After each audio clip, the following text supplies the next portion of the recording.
Et à travers sa vie, Jésus veut libérer la vie encore cet après-midi. La Bible dit, par humilité, voyez les autres comme plus grands que vous-même.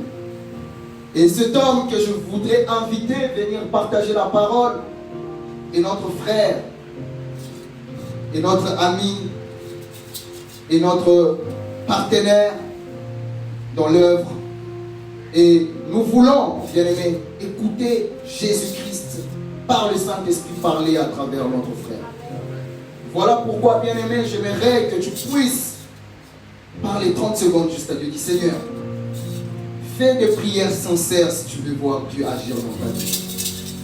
Chaque dimanche, avant l'exhortation, on dit, allez, on va prier. Puis tu, Seigneur, merci. Non. Dis à Dieu, Seigneur, avec ton cœur, parle. Et là, tu entendras la voix de Dieu pendant que notre frère Doudou parlera. C'est pourquoi je vous invite à prier, à incliner les têtes et à prier. Seigneur, merci. Merci parce que, Seigneur, je sais où tu nous as pris. Je sais d'où tu as pris ton serviteur. Et chaque fois que mes frères passeront ici pour parler, je proclamerai, je dirai tout haut ta bonté et ta fidélité dans la vie de mes frères. Tu nous as pris de loin, Seigneur. Tu as donné un sens à notre vie. Merci pour ton serviteur que tu vas encore utiliser, que tu oins déjà de l'esprit en ce moment même, pour libérer la vie, libérer la paix, libérer la joie, libérer Christ dans nos cœurs. Seigneur, remplis ces moments, bénis ces moments, ouvre nos cœurs, que nous puissions laisser voir, que nous soyons une terre fertile. Seigneur, merci pour ton serviteur. Pendant qu'il s'approche, Jésus, laisse que ton onction soit sur lui. Au nom de Jésus-Christ. Amen. Oui, nous invitons notre frère Doudou.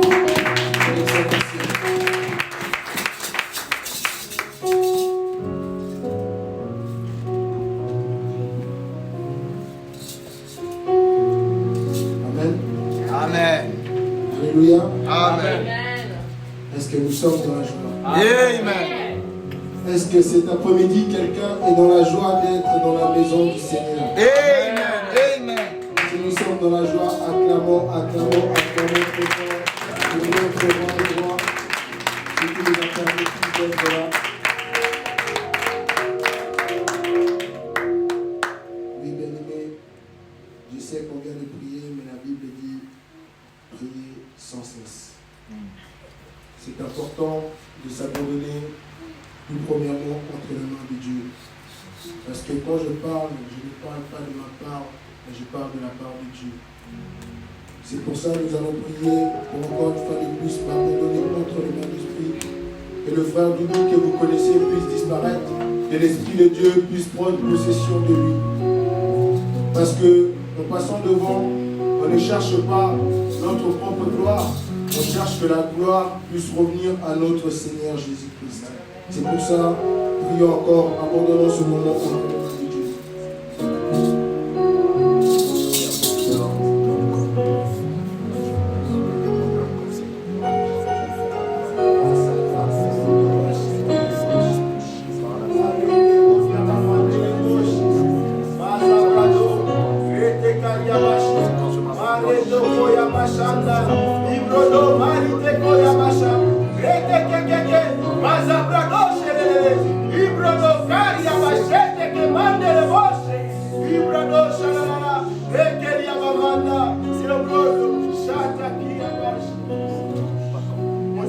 Je viens encore auprès de toi. Père, je viens m'abandonner entre tes mains. Papa, je ne suis rien sans toi dans ma vie. Père, en montant sur cette chair, j'aimerais pas me montrer, mais j'aimerais que ta gloire puisse se déverser à travers moi. Père, en ouvrant ma bouche, j'aimerais pas parler à ton peuple, mais j'aimerais que ton esprit puisse s'exprimer à travers moi. Papa, cet après-midi, j'aimerais tout simplement être un instrument qui sera utile à tes mains. Père, cet après-midi, fais de moi un outil pour que tu puisses m'utiliser, toi le grand ouvrier. Mon Dieu, mon roi, je ne suis pas digne, comme mon frère Ephraïm m'a dit, de me présenter devant toi. Mais encore une fois de plus, cet après-midi, tu m'as fait grâce de quitter ma maison, de venir jusqu'à ce lieu pour partager la parole que tu as mis dans mon cœur. Papa, viens mettre le désordre là où l'homme a pu mettre l'ordre. Viens mettre le désordre là où je peux planifier. Esprit de Dieu, viens mettre ta planification cet après-midi. Saint-Esprit, que cette parole puisse toucher une personne dans ce lieu. Saint-Esprit, que cette parole puisse m'impacter moi-même. Oh mon Dieu, mon roi, j'abandonne cet instant entre tes mains. Papa, dispose des cœurs. Dispose des cœurs pour pouvoir recevoir cette parole. Que cette parole puisse produire les fruits dans leur vie. Et que cette parole puisse transformer leur manière de te servir, leur manière de te voir et leur manière de t'aimer. Merci mon Dieu, mon roi, car je sais d'avance que moi tu m'as déjà transformé par ta parole. Merci mon Dieu, mon roi, car je sais d'avance quand tu m'as donné cette parole, oh papa, tu as impacté ma vie. Et cela va produire des changements. Papa, je viens détruire toute force, toute puissance qui n'est pas de toi dans ce lieu. Toute force de distraction, toute force, papa, qui veut empêcher que cette parole puisse tomber sur une terre fertile pour que ça puisse produire des fruits dans les vies de chacun, de chacune. Je le détruis au nom puissant de Jésus. Merci mon Père pour cet instant. Je te glorifie mon Père. Que l'honneur, la gloire te soit rendue au siècle des siècles. Nous avons ainsi prié. Amen. Amen.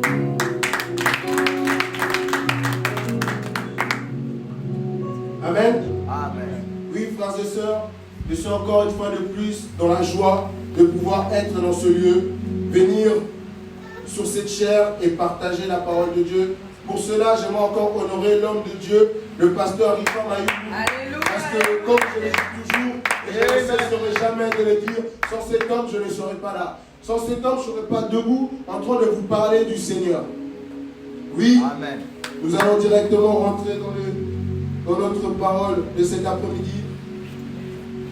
Le thème de cet après-midi, je l'ai intitulé « Le chemin qui mène à la réussite ». Amen. Le chemin qui mène à la réussite. Entre parenthèses, j'ai mis la détermination.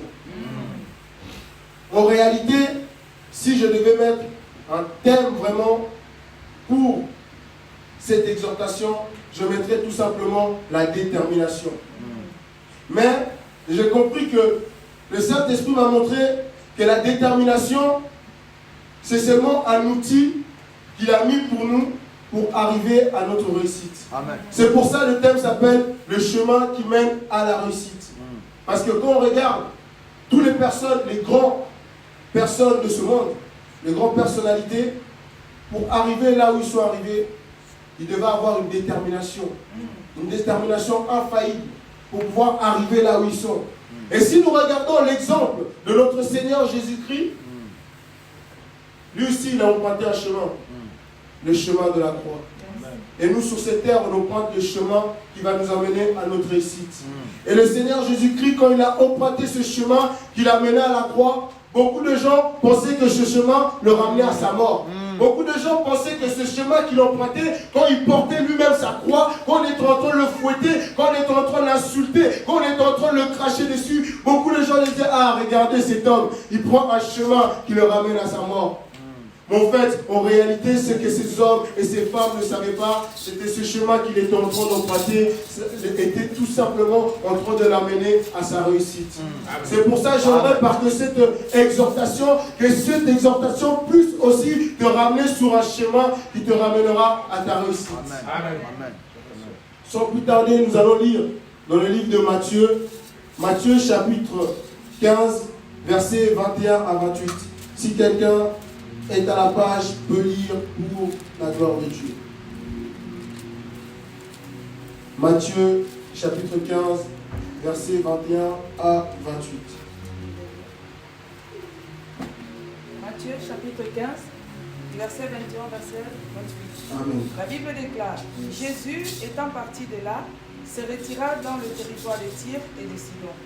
Et voici une femme cananéenne qui venait de ses contrées lui cria, « Aie pitié de moi, Seigneur, fils de David.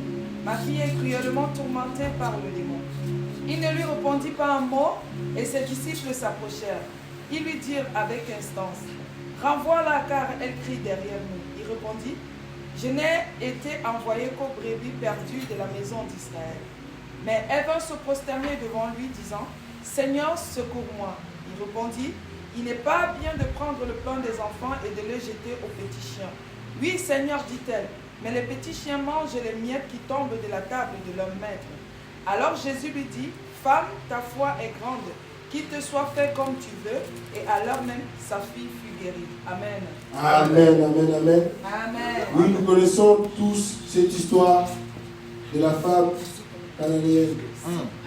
La Bible dit que cette femme est venue à la rencontre du Christ, est venue la supplier, en sachant que cette femme, c'était une femme non juive, est venue vers Dieu, crier, Seigneur, Seigneur, ma fille est tourmentée, ma fille est possédée par des démons qui la dérangent nuit et jour. Tous les jours elle pleure, tous les jours elle se roule par terre, tous les jours, je ne sais plus comment faire. Est-ce que tu ne peux pas faire quelque chose, m'aider? La Bible dit, le Seigneur ne l'a même pas répondu. Il n'a même pas regardé. Il n'a même pas pris la peine de l'adresser un regard. Amen. Même ses disciples, ils sont venus. Seigneur, renvoie-la. Renvoie-la. Depuis le début du chemin, elle n'arrête pas de crier derrière nous. Elle n'arrête pas de nous déranger. Renvoie-la d'où elle vient. Et c'est par là où le Seigneur, elle parle. Le Seigneur, où des fois on voit ça fait mal, certains mots. Le Seigneur l'a qualifié de chien. Moi j'aimerais dire à quelqu'un dans ce lieu, aujourd'hui, si un de tes frères ou un de tes sœurs, le Seigneur lui fait grâce, qu'il soit un homme de Dieu, une femme de Dieu élevée, et tu viens pour lui demander qu'il prie pour toi, qu'il vienne à ton aide, et il te qualifie de chien, quelle serait ta réaction? Quelle serait ta réaction? Moi, personnellement, je pense, je m'énerverais. Je pense, peut-être j'irais dire à mes autres frères, votre homme de Dieu là n'est pas digne. Comment peut-il m'insulter de chien, moi qui étais avec lui? Aujourd'hui, Dieu l'a élevé et lui, il a commencé à gonfler les épaules, à bomber le torse, comme on dit, et nous prennent pour un chien. Mais la Bible dit que cette femme ne s'est pas arrêtée là. Elle a continué à insister auprès du Seigneur. Vous savez, quand nous voyons cette histoire, premièrement, on voit quoi? On voit l'amour maternel. Parce que si cette femme, elle a quitté chez elle pour suivre Jésus, parce que la Bible a dit, ses disciples, ils ont dit, renvoie-la. Ça veut dire qu'ils ont fait un long chemin.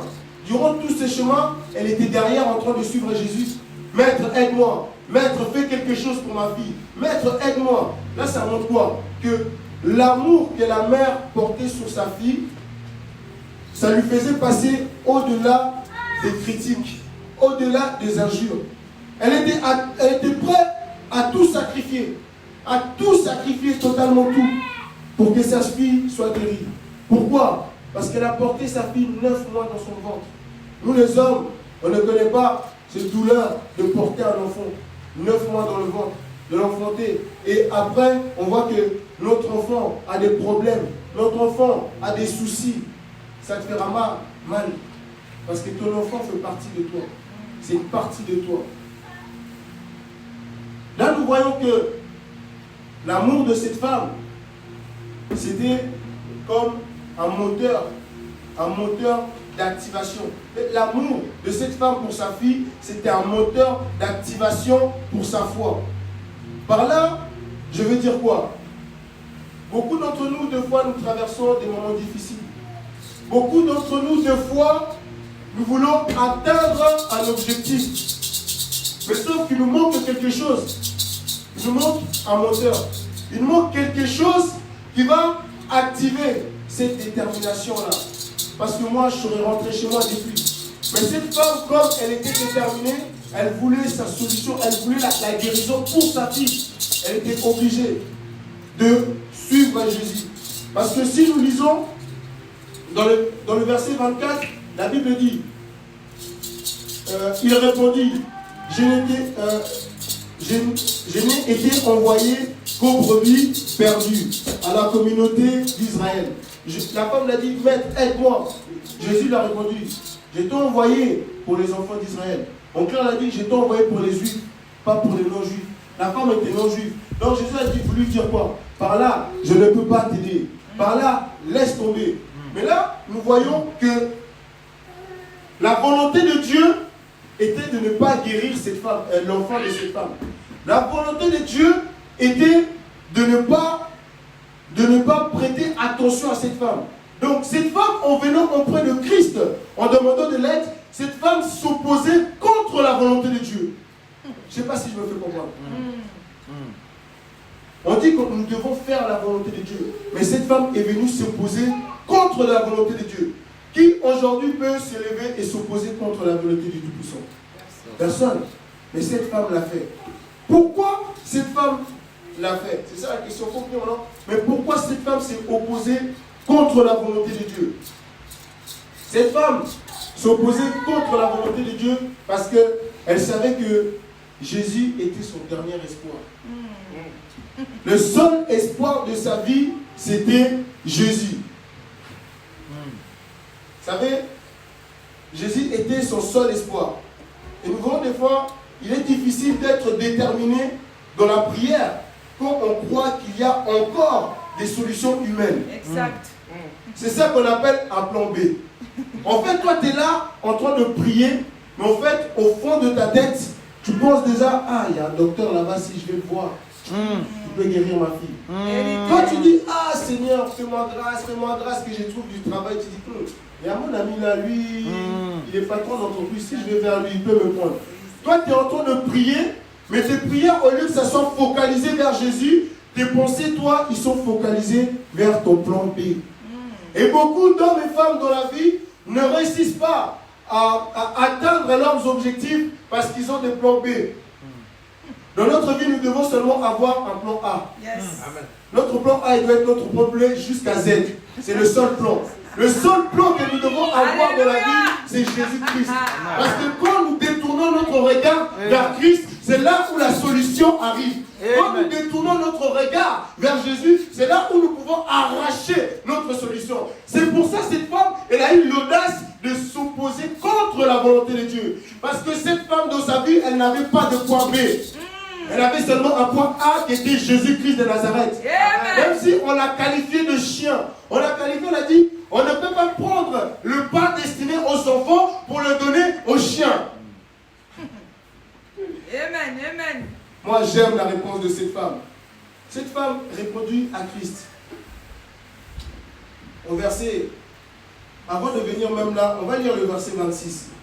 Le verset 26 dit, il répondit, il n'est pas bien de prendre le pain des enfants et de le jeter aux petits chiens. Même pas aux chiens, mais aux petits chiens. Donc, Jésus ne l'a même pas considéré comme un chien pitbull, un chien qui est balèze, géant. Il l'a considéré comme un petit chien, les toutous là, les caniches. Il n'est pas bon. Et cette femme répondit, oui Seigneur, dit-elle. Mais le petit chien mange les miettes qui tombent de la table de leur maître. Par là, on voit cette femme, moi je vois, elle s'est humiliée devant Christ. Toi, une personne t'insulte, mais la femme s'humilie encore. Elle s'humilie devant cet homme qui l'insulte. Au lieu de s'énerver, combien d'entre nous, nous allons nous énerver si aujourd'hui on nous insulte de chien? Mais j'aimerais dire quelque chose à quelqu'un. Jésus, quand il a insulté cette femme de chien, ce n'était pas pour l'insulter en fait. Ce n'était pas une insulte. En fait, Jésus, en disant à cette femme qu'on ne peut pas donner à manger aux chiens, en fait, c'était un moyen de pouvoir activer sa foi. En fait, si tu veux, Jésus est en train d'activer la foi de cette femme petit à petit. En fait, c'est comme si Ephraim me parle, il me demande un truc, et moi petit à petit, je lui dis ouais, et je lui envoie des pics. J'envoie des pics pour voir s'il va laisser tomber, si vraiment il veut vraiment ce qu'il me demande, il veut que je le fasse pour lui, ou il vient seulement pour un temps et après partir dans son plan B voir quelqu'un d'autre. Et c'est ça que Jésus faisait. Il lui lançait des petits pics. Il lance des pics. oh, non, on ne peut pas donner à manger aux chiens. Non, mais Jésus, la femme, elle était là à genoux, maître, fais quelque chose pour ma fille. Jésus dit non, ça ne m'intéresse pas les chiens. En plus, toi, tu es non-juif. Je ne suis pas venu pour vous. Laisse tomber. La volonté de mon Père, ce n'est pas de te guérir. Mais maître, s'il vous plaît, ma fille est gravement malade. Ma fille est tourmentée par les démons. Non, laisse tomber. Les disciples viennent. Mais Jésus, maître, on renvoie-la chez elle. Elle nous dérange depuis le début. Mais cette femme, tellement elle était déterminée, tellement il n'y avait rien qui pouvait l'empêcher d'attraper, d'accrocher la guérison de sa fille. Elle était obligée. Si on devait le frapper, elle serait restée, on l'aurait frappé, il serait relevé, maître, guéris ma fille. Si on devait l'insulter, si on devait la mettre en prison, elle serait allée, mais elle serait revenue quand on l'aurait sortie, maître, guéris ma fille. Amen. Pourquoi? Parce que l'amour du père est incomparable. Et c'est l'amour pour sa fille. L'amour. Et la Bible nous dit quoi dans Galates? Dans Galates 6, 5, la Bible nous dit l'amour, la foi est agissante par l'amour. La foi est agissante par l'amour. C'est pour ça que je dis au début, l'amour de sa fille a activé sa foi. Donc, pour cette maman puisse passer au-delà des insultes, au-delà des obstacles, au-delà des persécutions, au-delà de tout, c'était juste l'amour pour sa fille. C'est comme c'est comme Dieu a donné son propre fils pour amour pour nous. Il a donné son fils à la mort. Qui peut envoyer son fils à l'abattoir? Si je dis à Sœur Sandra, donne même David, il est déjà grand. Lui, il a déjà vu beaucoup de choses. Donne-le, pour que Richardson soit sauvé. Va dire, non. Je dis, Sœur Sandra, mais David, il a déjà vécu. Richardson n'a encore rien vécu. Il va dire, non, regarde ça. Personne n'acceptera de donner quelque chose de cher à ses yeux. Mais Dieu, lui, l'a fait. Il a donné son fils. Et ce moment-là, elle était prête à tous les sacrifices pour l'amour. Quand nous lisons vraiment ce verset 27, ce verset 27 pour moi, c'est la clé de tout. Oui Seigneur, dit-elle, mais les petits chiens mangent les miettes qui tombent de la table de leur maître. Ce verset-là nous montre quoi? Cette femme, premièrement, elle avait l'humilité. Beaucoup d'entre nous manquons d'humilité. On demande les choses, mais dans l'arrière de nos pensées, on voit déjà notre propre gloire. Seigneur, donne-moi un type, vraiment les grosses 4x4 là. Comme ça, quand je vais arriver pour prêcher pour la gloire de ton nom. Non, derrière tes pensées, c'est quoi? Est-ce que ce type, c'est pour Dieu ou c'est pour toi? Cette femme, elle avait l'humilité. Deuxième des choses, cette femme, elle avait la persévérance. Amen. Dans ce verset-là, nous voyons la persévérance. Jésus, premièrement, quand elle est arrivée, Jésus ne l'a même pas regardé.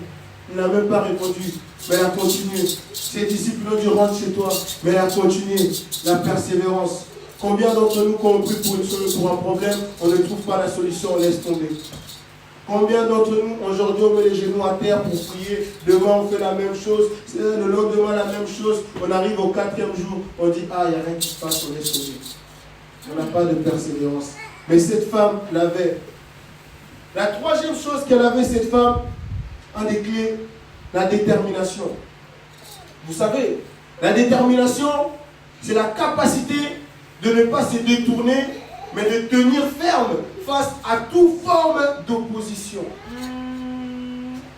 La détermination, c'est la capacité de ne pas se détourner. Donc on part se détourner du regard. Face, tu vois ta solution, elle est là. Tu vois le chemin, tu dois emprunter un chemin. Là, le chemin, il est comme ça. Et dans ce chemin, tu vois que là-bas, il y a des gens armés. Tu dis, hey. Tu vois, derrière, il y a des bandits, tu regardes, hey. Là-bas, tu vois des policiers, tu dis, j'ai pas de papiers. Hey. La détermination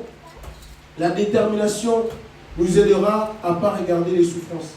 La détermination nous aidera à passer au-delà de ce que les gens disent pour nous.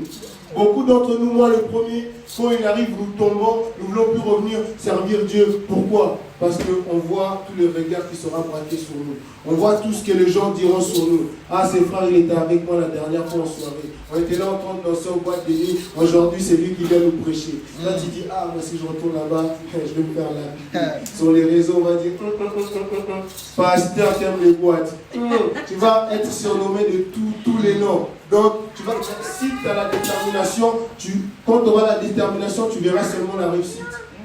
C'est pour ça qu'on parle. Le chemin qui mène vers la réussite, c'est un chemin qu'il faut avoir la détermination pour arriver au bout. Amen.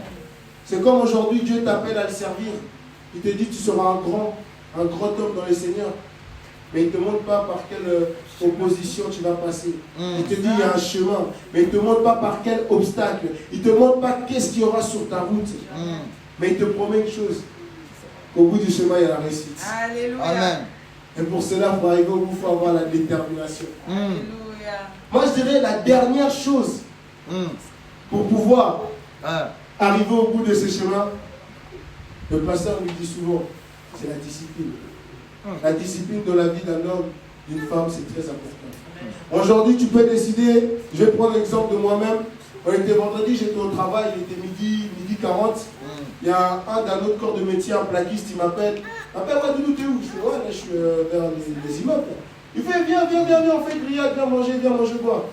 Et là, dans ta tête, tu dis, aïe. Et j'étais en jeune, j'ai dit, mais ça, c'est des beaux bails, c'est des beaux histoires, ça.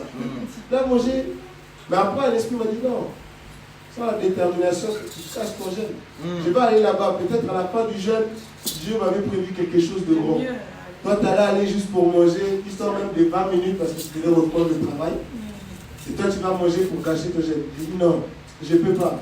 J'ai dit non, je vais rester comme ça. Je vais mourir de faim. Juste pour recevoir. Et pour cela, il faut la discipline. Sans la discipline, c'est pour ça en fait, le pasteur il a souvent l'habitude de nous dire, moi de ma vie, je ne pourrai jamais échouer. Moi de ma vie, je ne pourrai jamais tomber. Pourquoi? Parce que j'ai discipliné mon corps. Il a discipliné sa chair. L'apôtre Paul nous dit, il a discipliné sa chair. Nous, pourquoi nous tombons, nous revenons, manque de discipline. On peut être déterminé, mais à la fin, si on n'a pas une discipline, pour dire non, là, non, je reste. Qu'il pleuve, qu'il neige, c'est comme ça. Et on me propose, oh, grosse fête, c'est minuit, prière. Minuit, il y a des gens à la maison qui viennent, ils ne veulent pas partir. Tu dis, mes frères, moi j'arrive, prière. Nous n'avons pas cette discipline. Mais cette femme cananéenne, elle avait toutes ces qualités-là. L'humilité, la persévérance, la détermination et la discipline. La discipline de cette femme a fait que quand on l'a insultée, elle a accepté les insultes. Elle a accepté parce qu'elle voyait la réussite à la fin de ces insultes. J'aimerais dire à quelqu'un, au jour d'aujourd'hui, on peut nous insulter. Au jour d'aujourd'hui, on peut nous qualifier de tous les noms. Mais regardons pas ce qui vient au présent, regardons l'avenir. Souvent, les gens ont l'habitude de dire, vivons le jour. Non, vivons selon la volonté de Dieu. Parce que si nous vivons selon la volonté de Dieu, à la fin, nous aurons une grande récompense. On ne sait pas qu'est-ce que Dieu a prévu pour nous. On ne sait pas dans cette église évangélique Shekinah où Dieu veut nous ramener. Mais je sais une chose, si nous restons disciplinés, si nous gardons cette détermination, à la fin, nous arriverons là où Dieu nous a promis. Amen. Nous arriverons tout simplement à la terre promise. C'est pour ça cet après-midi, j'aimerais inviter une personne. Si il était faible, de reprendre courage. Si il voyait que servir Dieu, c'était juste, je viens les dimanches, je chante, je viens le dimanche, je mets les affaires, les caméras, je viens le dimanche, ou des fois j'exhorte, je rentre chez moi. C'est pas ça. Moi je t'invite tout premièrement à revenir dans la présence de Dieu. Parce que vous savez, quand on revient dans la présence de Dieu, on bénéficie de la nature du Christ.